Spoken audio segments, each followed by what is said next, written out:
श्री कल्की साक्षात् श्री सहस्रार स्वामिनी मोक्ष प्रदायिनी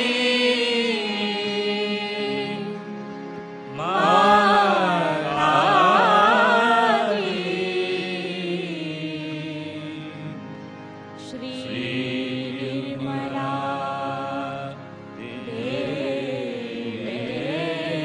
नमो नमः।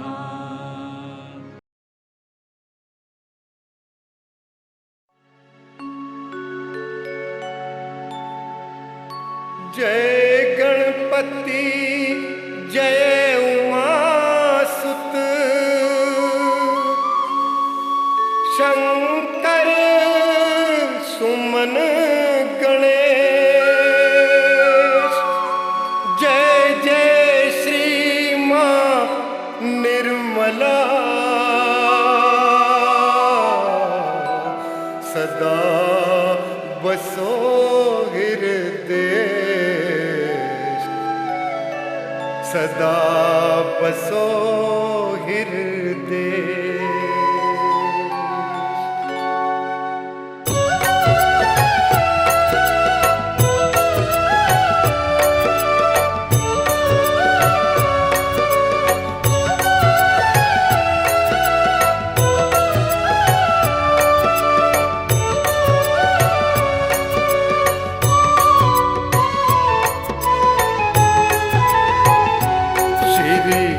गणपति दाता नमो नमः। श्री गणपति दाता नमो नमः। श्री गणपति दाता नमो नमः। श्री निर्मल माता नमो नमः नमो नमः। श्री गणपति दाता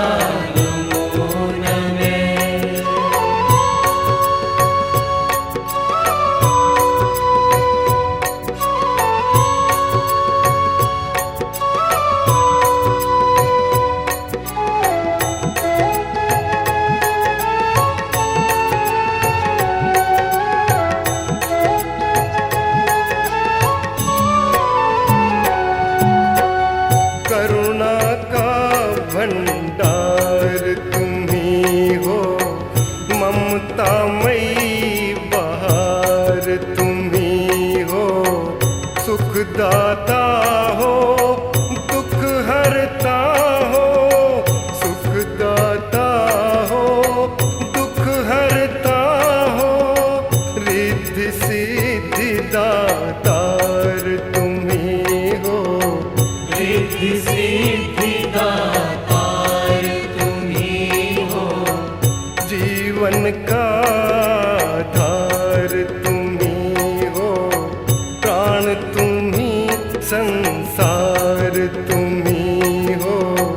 कलयुग में कल्याण करने को, कलयुग में कल्याण करने को प्रभु का बस अवतार तुम्ही हो। आदिशक्ति अवतार तुम्ही हो। जगत विधाता, जगत विधाता नमो नमः नमो नमः। श्री गणपति दाता नमो नमः। श्री गणपति दाता नमो नमः। श्री गणपति दाता नमो नमः। श्री निर्मल माता नमो नमः नमो नमः। श्री गणपति दाता नमो नमः।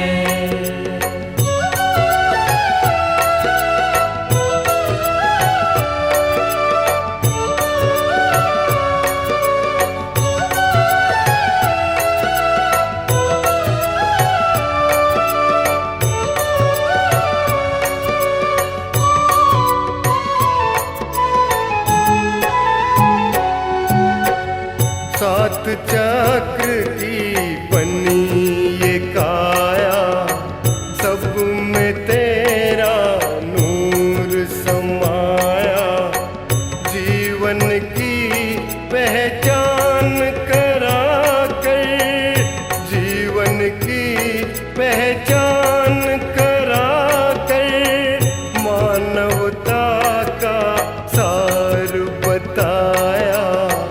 मानवता का सार बताया। सहज योग तूने समझाया, आत्मज्ञान का मार्ग दिखाया। कुंडलनी जागृत कर तूने, कुंडलनी जागृत कर तूने, आत्म साक्षात्कार कराया। आत्म साक्षात्कार कराया। जीवन ज्ञाता, जीवन ज्ञाता, नमो नमः, नमो नमः। श्री गणपति दाता नमो नमः, श्री गणपति दाता नमो नमः। श्री गणपति दाता नमो नमः। श्री निर्मल माता नमो नमः, नमो नमः। श्री गणपति दाता नमो नमः।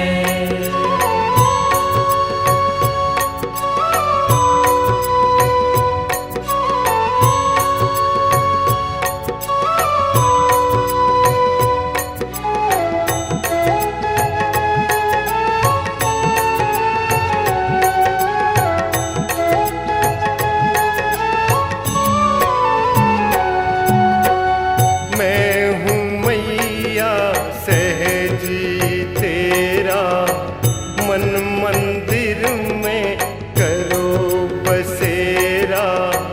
नैनों में रहे तेरी मूरत, नैनों में रहे तेरी मूरत। होता रहे माँ दर्शन तेरा, करते रहे माँ दर्शन तेरा। तेरे भजन में ध्यान हो मेरा। करता रहूं गुणगान माँ तेरा। दे दो माँ वरदान मुझे भी, दे दो माँ वरदान मुझे भी। कर दो माँ कल्याण मेरा। कर दो माँ कल्याण मेरा। भाग्य विधाता,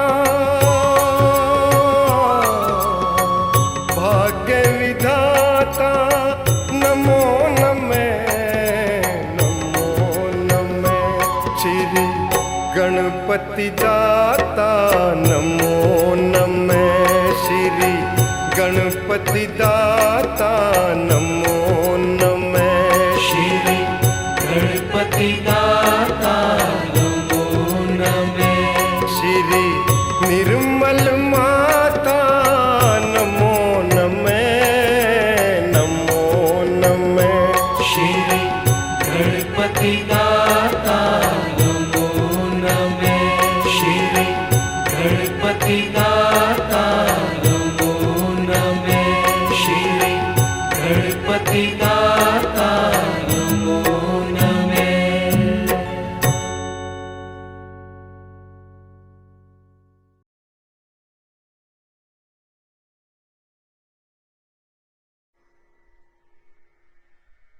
ॐ श्री हिमालया नमः। ॐ श्री चन्द्रमा नमः। ॐ श्री कैलासस्वामिनी नमः। ॐ श्री निर्मलचित्ता नमः। ॐ श्री चित्तनिरोधा नमः। ॐ श्री चित्तेश्वरी नमः। ॐ श्री चित्शक्ति नमः।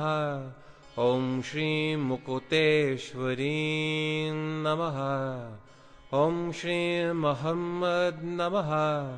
ॐ श्री हज़रत अली फ़ातिमा बीन नमः।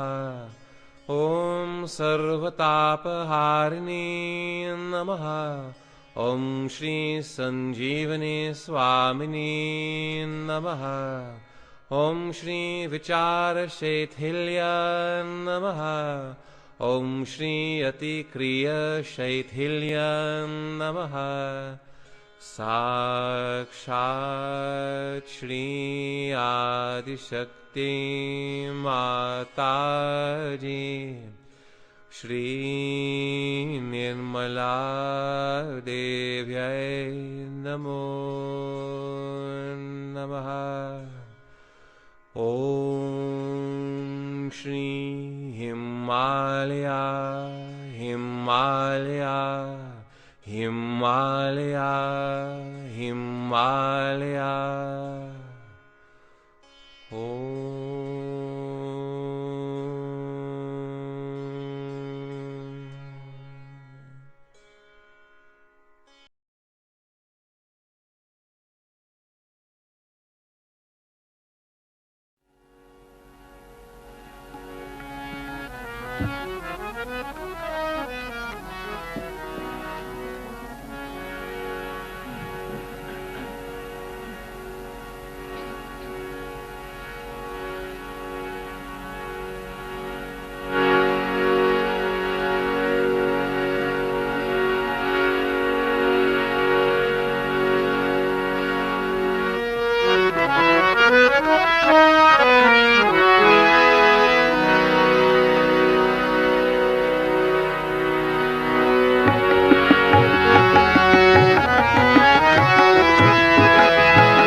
चित सदा रहे मां चरणन।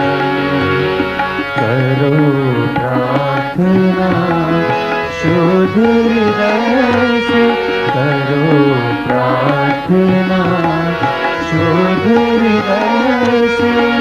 ज्ञान स्वतः हो जाएगा,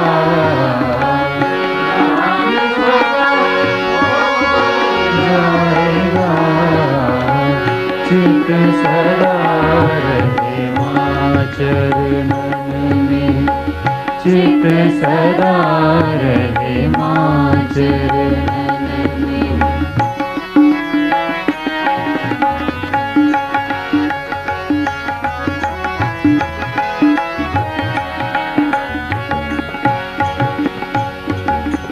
देव असुर मानव त्रिलोक त्रिपुर।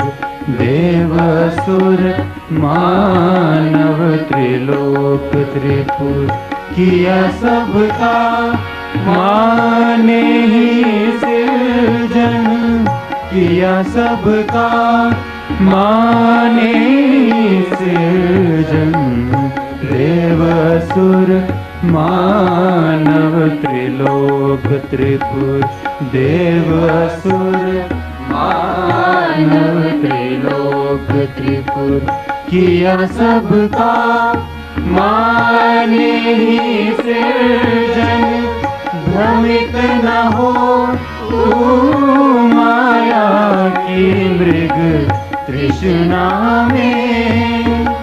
भ्रमित न हो तू माया की मृग तृष्णा में।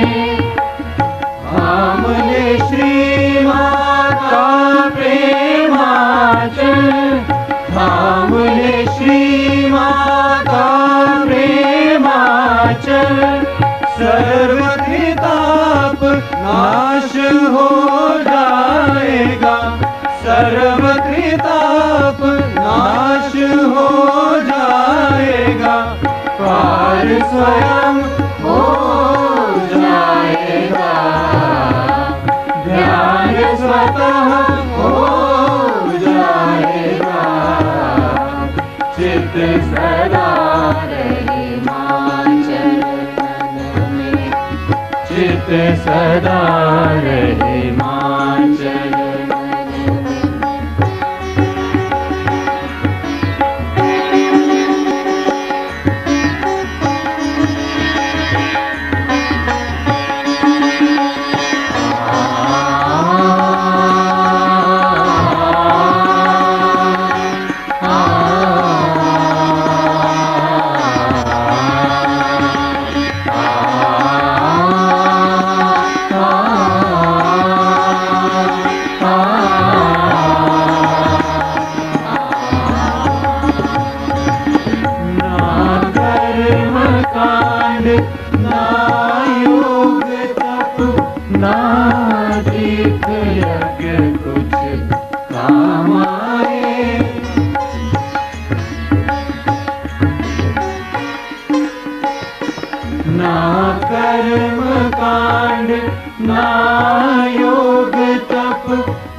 सदा रहे मां चरणन में, चित्त सदा रहे मां चरणन में।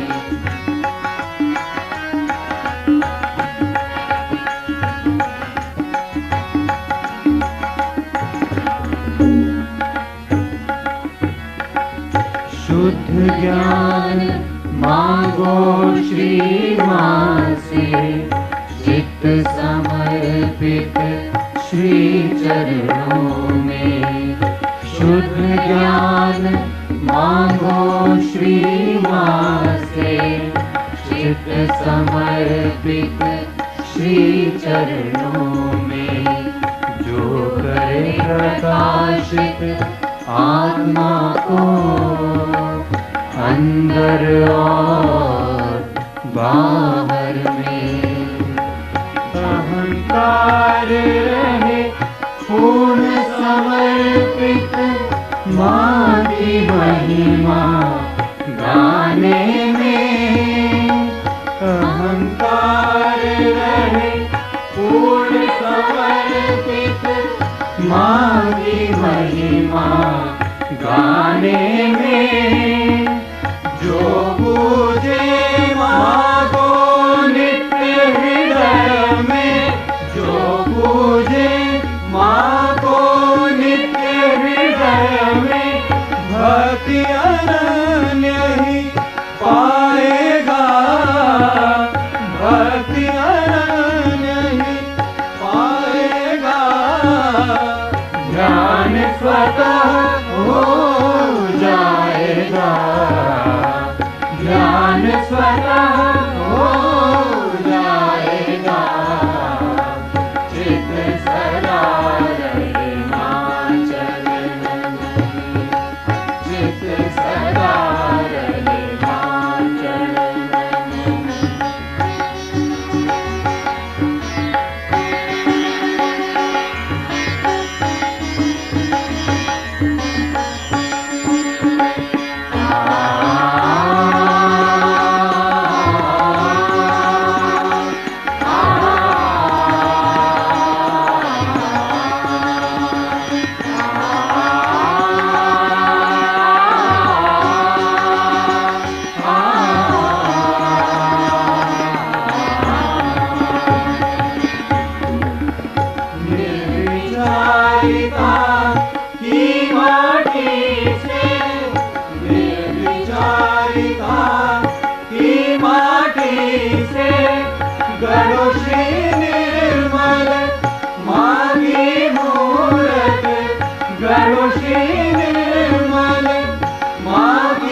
हृदय के प्रांगण में, बीच हृदय के प्रांगण में करो प्रार्थना श्री गणेश की, करो प्रार्थना श्री गणेश की। सहज ही निर्विचार हो जाएगा, सहज ही निर्विचार हो जाएगा, ध्यान स्वतः हो जाएगा, ध्यान स्वतः हो जाएगा। चित सदा रहे मां चरणन में, चित सदा रहे मां चरणन।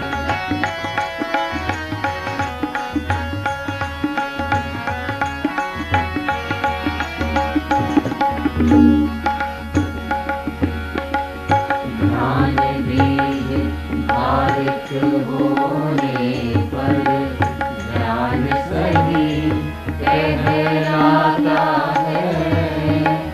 भारित ध्यान ही लावित होकर साक्षी भाव में आता है। ध्यान बीज भारित होने पर ध्यान सही कहलाता है। भारित ध्यान ही लावित होकर साक्षी भाव में आता है। साक्षी भाव में भारित होकर, साक्षी भाव में भारित होकर फल शिव तत्व का पाएगा, फल शिव तत्व का पाएगा। ध्यान स्वतः हो जाएगा, ध्यान स्वतः हो जाएगा। चित सदा रहे मां चरणन में, चित सदा रहे मां चरणन में। करो प्रार्थना शुद्ध हृदय से, करो प्रार्थना शुद्ध हृदय से। ध्यान स्वतः हो जाएगा, ध्यान स्वतः हो जाएगा। चित सदा रहे मां चरणन में, चित सदा रहे मां चरणन में, चित सदा रहे मां चरणन में, चित सदा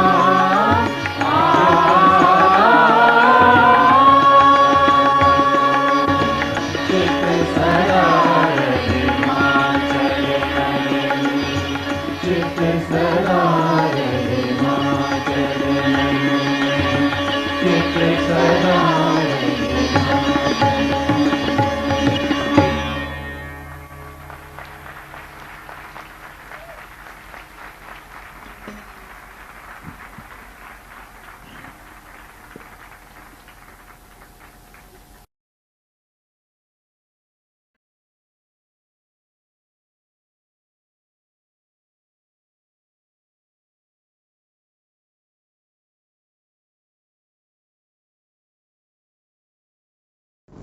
आज हम लोग शिव की पूजा करने के लिए एकत्रित हुए हैं।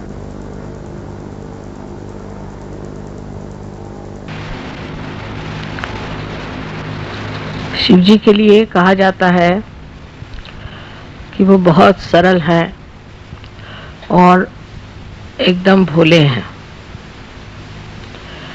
इसीलिए उनको जानना बहुत कठिन है।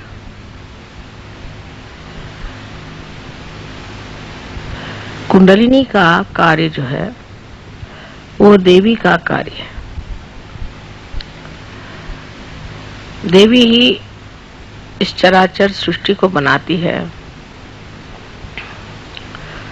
और अंत में आपके अंदर कुंडलिनी बनकर शिव तक पहुंचा देती है।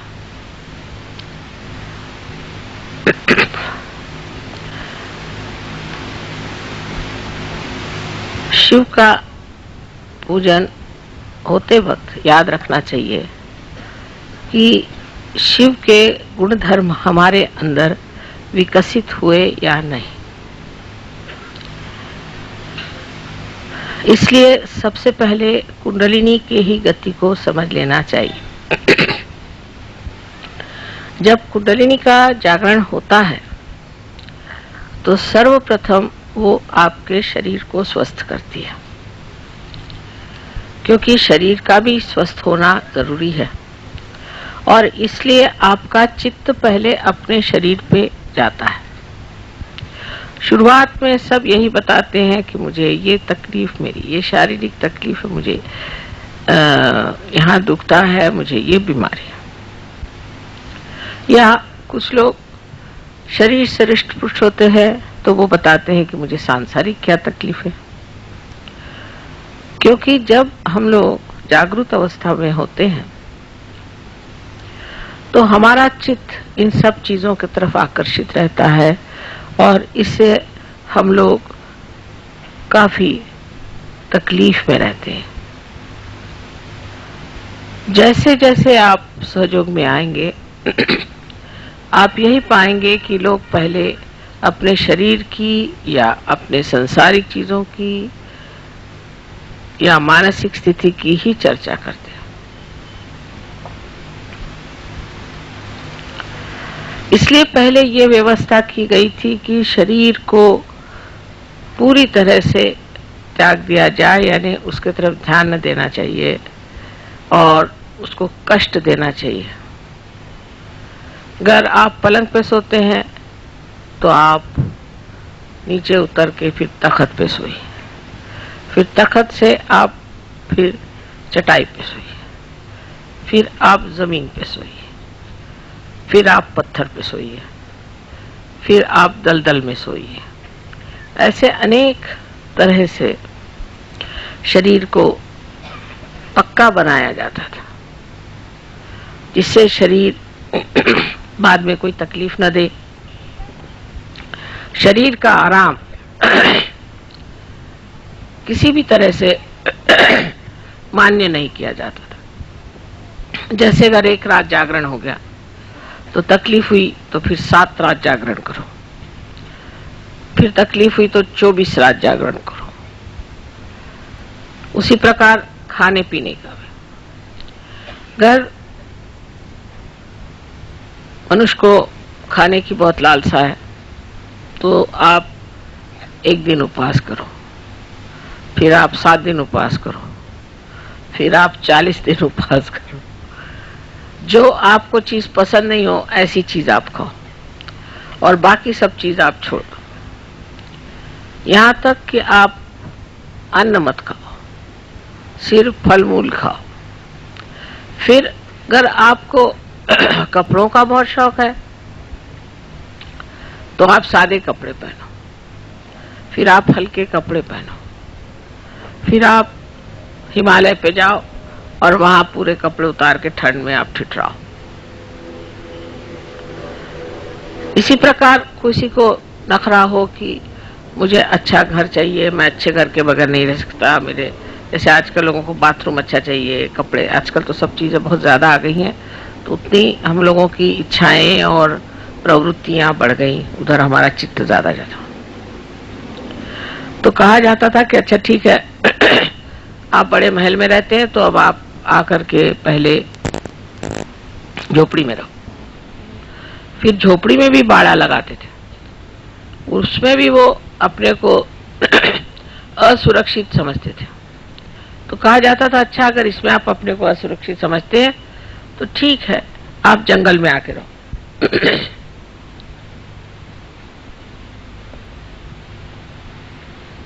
या आप किसी तीर्थ स्थान में जाओ, जैसे कि कोई निकला तो कांची का आदमी तीर्थ स्थान में जाएगा तो काशी जाएगा, और काशी का जाएगा तीर्थ स्थान में तो कांची जाएगा। रास्ते में उसको शेर खा जाएंगे, शेर ने छोड़ा तो सांप काट लेगा, सांप ने छोड़ा तो मगर खा जाएगा, और जब तक वो वहां पहुंचते हैं 1000 में से एक आध आदमी वहां पहुंचेगा। इस तरह से लोगों को छाटते छाटते और फिर उनको फिर आत्म साक्षात्कार की बातचीत की जाती थी। सहयोग में उल्टा हिसाब किताब किया हुआ। सहयोग में न तो आपको घर छोड़ना है, न द्वार छोड़ना है, नहीं अपने खाना पीना छोड़ना है, नहीं वस्त्र का कोई प्रॉब्लम है, कुछ नहीं, सब आप जैसे हैं ऐसे ही रहें। और इसमें आपकी कुंडलिनी का जागृत हो जाएगी। कुंडलिनी इसी स्थिति में जागृत हो जाएगी। पहले तो एक हिरण का चर्म बिछा के उस पे बैठ के साधना करके फिर आपकी तपश्चर्या होगी। उसके बाद आप बहुत दिन तक भूखे मरिएगा, एकदम आपकी हड्डियां निकल आएंगी। तब भी फिर परीक्षा होगी, आपको उल्टा टांगा जाएगा, कुएं में डाला जाएगा, 2-3 बार देखा जाएगा किस हालत में आप हैं। उसके बाद अगर आप जिंदा रह गए तब फिर कहीं जाकर के चर्चा होगी।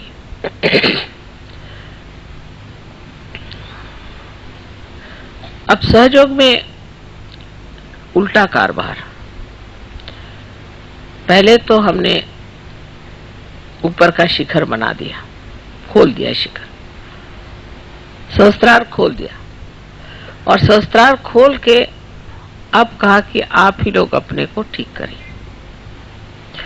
लेकिन तो भी हम लोग समझ नहीं पाते कि सहयोग बहुत ही कठिन चीज है। जितनी सरल है उतनी ही कठिन है। शंकर जी जैसे, क्योंकि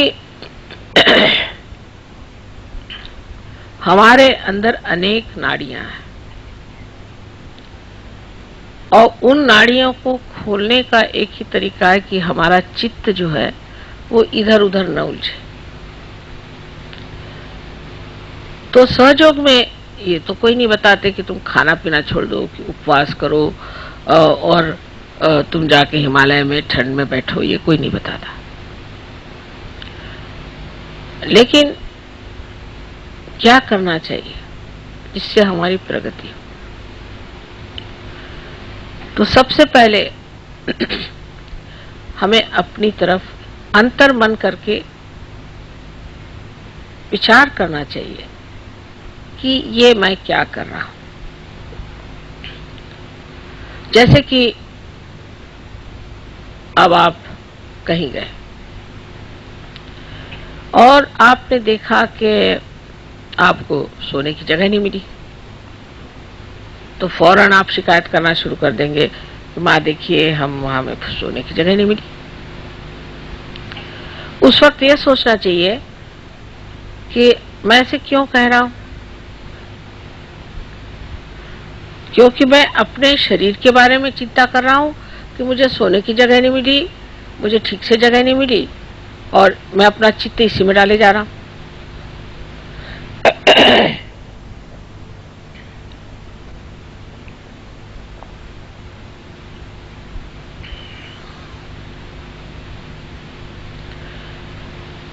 अब उस वक्त में यह सोचना चाहिए कि अच्छा हुआ कि मुझे जगह मिली नहीं, अब सो जैसे सोना, अपने शरीर की ओर देखे ना, सो, अब यहीं सो, यहीं सोना होगा। तू सहयोगी है।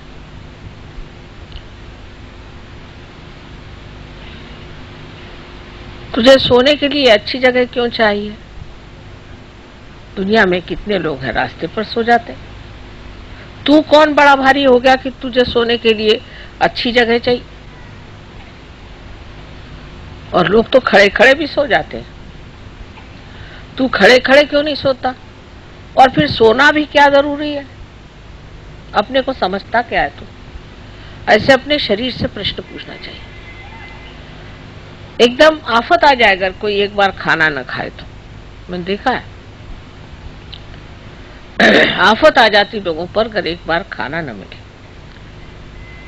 अगर एक दिन खाना नहीं मिले तो बहुत अच्छा सोचना चाहिए, अच्छा हो गया, अब मैं देखता हूं तुझको क्या होता है तेरा, तू मर जाएगा क्या। ऐसे शरीर को धिक्कारना चाहिए, खुद ही अपनी तरफ से शरीर को धिक्कारना चाहिए। अब जैसे आजकल तो बहुत ही ज्यादा शरीर के चोचले निकला है, जैसे कि ये हमने कपड़ा पहना तो उसका मैचिंग होना चाहिए, ये फलाना है, मतलब इस तरह की आधुनिक चीजें निकल आई हैं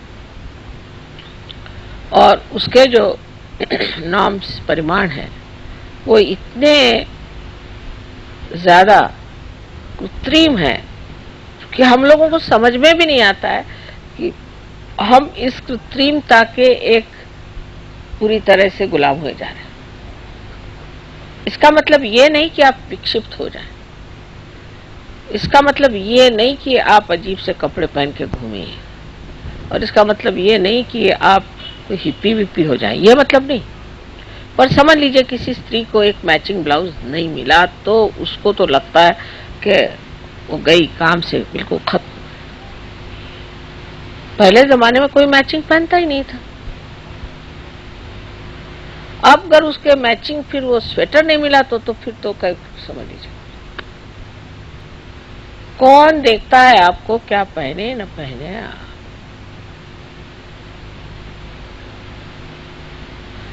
और ऐसे कौन आप देखने से कौन आप कोई ऐसी विभूति है कि आपको देखने से किसी का आज्ञा चक्र खुल जाएगा, कि किसी का कोई यंत्र खुल जाएगा, कि कोई ऐसी बात हो जाएगी, कुछ भी नहीं। उल्टे आपको देखने से तो कोई पकड़ जाएगा आदमी। कभी कभी तो मैं आंख झुका के चलती हूँ, लोग कहते हैं कि माँ तुम आंख क्यों झुकाते हो, मैं कहा भैया ठीक है चलने दो, लेकिन हिम्मत भी करनी पड़ती कि भाई ये आंख है, इसको तो काम करना ही है और इसके काम बहुत है। लेकिन कलयुग में जितना आघात उतना तो कहीं नहीं हुआ। इसी प्रकार कोई एक भी चीज शुरू हो जाए, अब जैसे विलायत में है कि आपके बाल बिल्कुल उलझे होने चाहिए, तो अब सब ऐसे बाल उलझे घूम रहे। अब भाई तुम सहयोगी हो, तुम विशेष लोग हो, तुम ऐसे क्यों कर रहे हो? अपने को पूछना चाहिए कि मैं ऐसे क्यों करता हूँ, मैं अपने शरीर का इतना आराम क्यों देखता हूँ, मैं दुनिया के लोगों के साथ अपने को क्यों वैसी बनाना चाहता हूँ, उसी तरह से मैं क्यों रहना चाहता हूँ। मैं तो एक विशेष हूँ, पर विशेष कैसे होंगे कि अगर आप कहीं गए तो कमरे में सारे इधर पानी फेंक दिया, हम विशेष हैं। या कहीं भी बैठ के खाना खा लिया, हाथ नहीं धोए, हम विशेष हैं।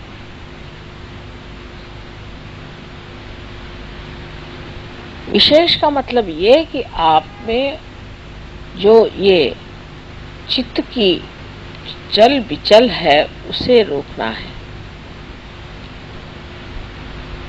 चित्त को लीन करना है चैतन्य में। फिर से सुनिए, चित्त को चैतन्य में लीन करना है, पर चित्त अगर इधर इधर उलझा रहे तो वो चैतन्य में कैसे लीन होगा। तो पहले तो इस शरीर को, इस मन की इच्छा है, मन की भी 50 इच्छा है। आपके हृदय में जहाँ शिव जी का वास है वहाँ 4 नाड़ियां हैं, उसमें से एक नाड़ी मूलाधार तक जाती है और उससे आगे नर्क। सो लोग यही कहते हैं इसमें क्या खराबी।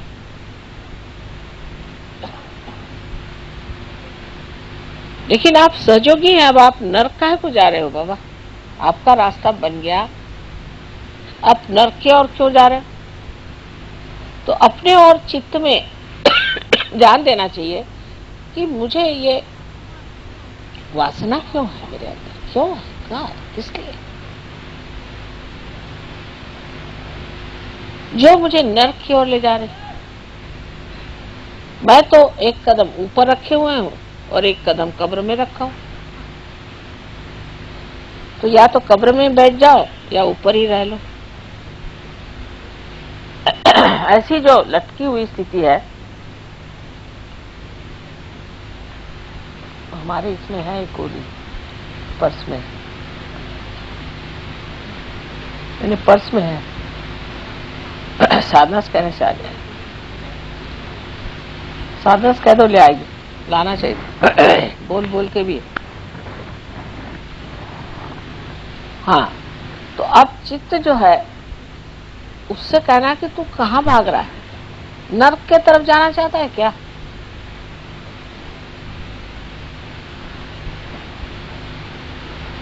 उसकी दूसरी नाड़ी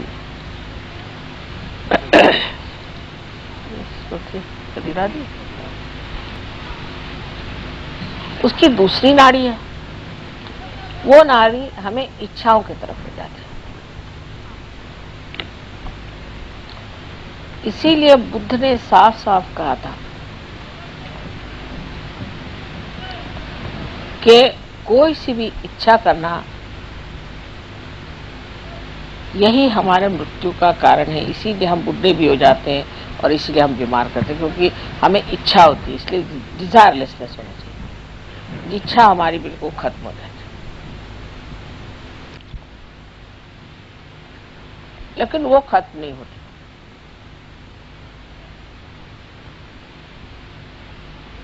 एक शुद्ध इच्छा मात्र रहनी चाहिए। वो कैसे हो?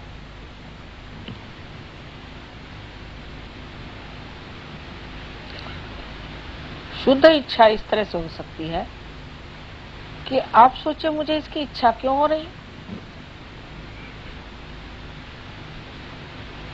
इस इच्छा की ओर मैं क्यों दौड़ा जा रहा हूं। ऐसी मैंने अनेक इच्छाएं की, उससे मुझे क्या फायदा हुआ?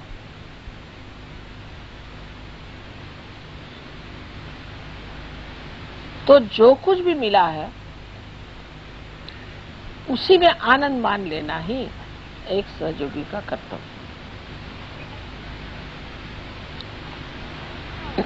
अब ये हुआ, किसी को इच्छा हुई कि मैं माँ के बिल्कुल सामने जाकर बैठूं, या किसी किसी को इच्छा होती कि हम पहले वहां जाकर खड़े हो जाए। ऐसी इच्छा क्यों हुई? क्योंकि अज्ञान में ये नहीं जाना माँ हर जगह, कहीं जाने की जरूरत क्या। तो शुद्ध इच्छा की जब आप इच्छा रखें, तो जब कुंडलिनी चढ़ती है तो ये जो इच्छा की नाड़ी नीचे की तरफ मुड़ी हुई है वो ऊर्ध्वगति उसको हो जाती है, उसमें शुद्ध इच्छा भर जाती है।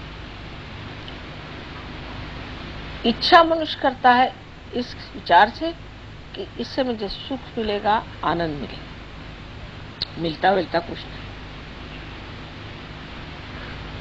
तो इस इच्छा को जो है आपको आनंद में लीन कर देना है, क्योंकि शिव का तत्व जो है आनंद, उनका स्वभाव आनंद है। इसलिए हर एक चीज में आनंद खोजना चाहिए, तब किसी चीज की त्रुटि ही नहीं लगेगी। दोष देखना या हर एक चीज में ये ऐसा होता तो अच्छा होता, बहुत लोगों को आदत है। मैंने देखा, अब रास्ते से जा रहे तो कहेंगे कि यहाँ पर इन्होंने फूल क्यों नहीं लगा दिया, फिर कहेंगे कि यहाँ पर से मार्ग दिखाने का ठीक से उन्होंने ये क्यों नहीं लगाया, कि ये रास्ता ऐसे ही मोड़ के क्यों नहीं गया। अरे बाबा, आपको म्यूनसिपालिटी में है, आपको क्या करने का, जो है सो है, आप काय को बड़बड़ कर रहे हैं। लेकिन दूसरे के बारे में हमेशा कहेंगे इसमें ऐसे करने से ठीक होगा, उसमें ऐसे करने से ठीक होगा। वो जो आप सोच भी रहे हैं वो कार्यान्वित भी नहीं हो सकता। वो तो कार्यान्वित भी नहीं हो सकता। अरे आवाज आ रही ना, सबको आवाज आ रही, जोर से आवाज आती। हाँ, नहीं आ रही आवाज? तो वो चीज कार्यान्वित भी नहीं हो सकती। आपका कोई मतलब ही नहीं है उससे। अब जैसे बहुत से लोगों में होता है, सिनेमा में गए तो उसमें कोई सीन दिखा रहे कि एक आदमी जा रहा है और अब वो किसी पहाड़ी से गिरने वाला है, तो लोग कहेंगे अरे अरे कहाँ जा रहे तुम, गिर जाओगे। वो तो सिनेमा में जा रहा है, वो कोई तुम्हारी बात सुन रहा है क्या? उसी तरह से हर एक चीज का ठेका लेके बैठते हैं और इस तरह से अपनी बुद्धि में भी पूरी तरह एक विचारों की श्रृंखला बना देते। लेकिन जो कुछ आप देखते हैं वो देखना मात्र हो, देखना मात्र, तो निरीक्षण हो जाता है। एक कटाक्ष में भी निरीक्षण हो जाएगा और चित्र सा आपके अंदर बन जाएगा।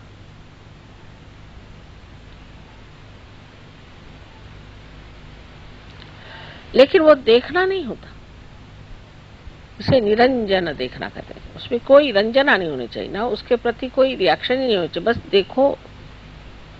इस रिएक्शन का क्या फायदा? वही जैसे मैंने बताया कि सिनेमा में आप कोई आदमी कुछ कर रहा है तो कह रहा है तुम ऐसे मत करो, उसको सुन रहा है क्या तुम्हारे? उसको जरा ठीक ही कर दीजिए, बार बार गिर रहा है। देखते हैं हम।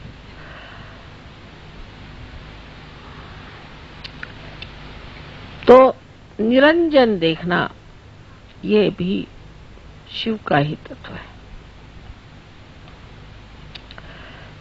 शिव के स्थान पर भी पहुंच गए और उनके मूर्ति के दर्शन भी हो गए, किंतु जब तक उनका प्रकाश हमारे अंदर नहीं आया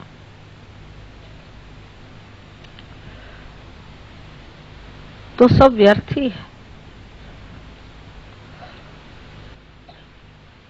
अब तीसरी नाड़ी है, उसमें प्रेम उभरता है।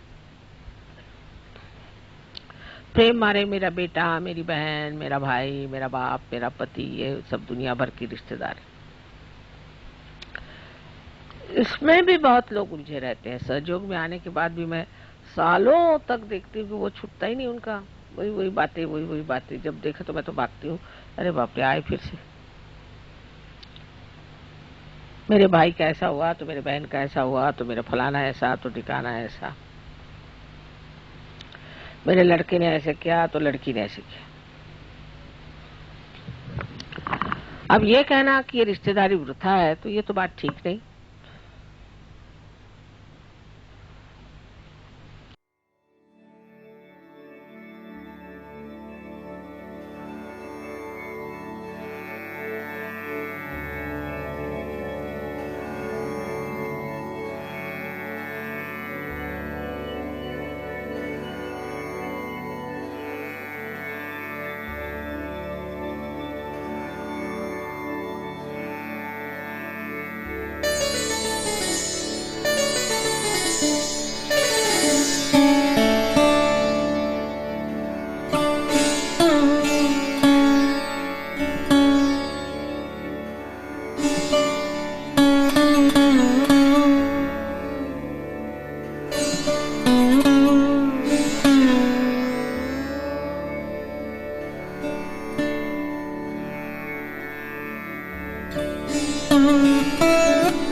त्वमेव साक्षात्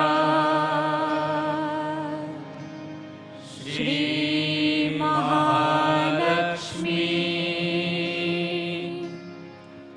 महासरस्वती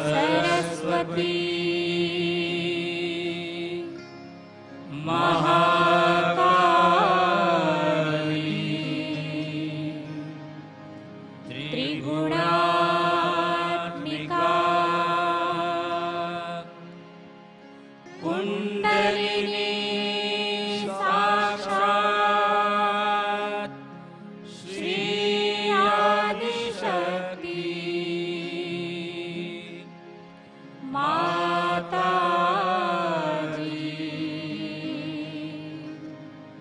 श्री निर्मला देवे नमो नमः।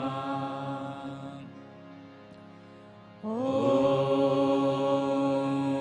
त्वमेव साक्षात् श्री कल्की साक्षात्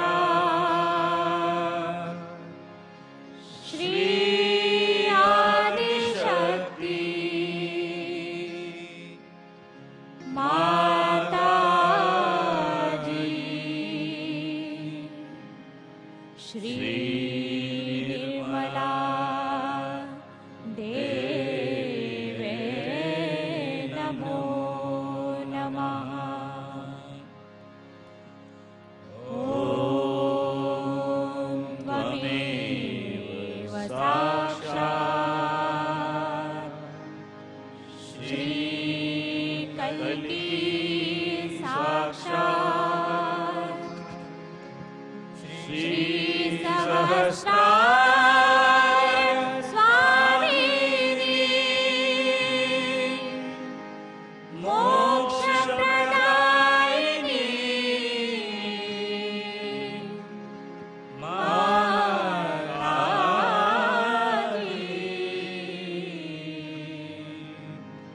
श्री निर्मला देवे